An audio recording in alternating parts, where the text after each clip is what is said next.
19 வரேன்னு சொல்லியிருக்கிறார். சென்னைக்கு வரேன்னு சொல்லியிருக்கிறார். ராகுல் காந்தி சொன்னீங்க இல்ல, அவர் சொல்லல. அவர் பாத யாத்திரைக்கு போறாரு.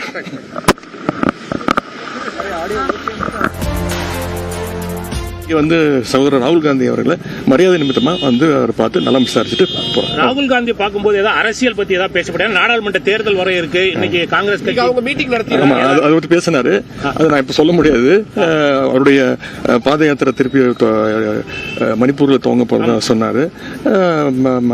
மற்றபடி ஒவ்வொருத்தருக்கும் நலம் விசாரிச்சுக்கிட்டோம். அவங்க அரசியல் ரீதியாக இல்ல, அது எதுவும் பேச முக்கியமாக மாதிரி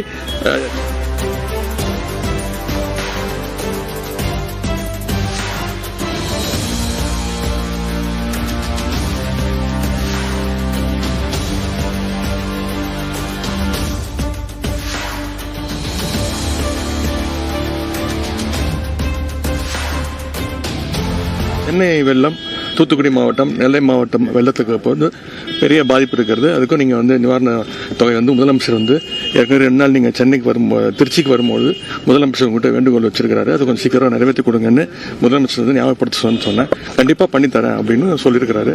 அது பிறகு இங்கே வந்து நான் ஃப்ளைட்டை பிடிக்கும்போது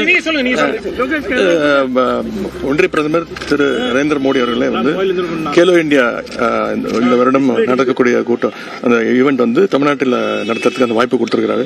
அந்த விழாவிற்கு அழைப்பதற்காக அவர்கிட்ட நேரம் கேட்டிருந்தேன். நேரம் கொடுத்துருந்தாரு. அவர்கிட்ட அழைப்பு கொடுத்துருக்கிறேன். கண்டிப்பாக வந்து கலந்துக்கிறேன்னு சொல்லியிருக்கிறாரு.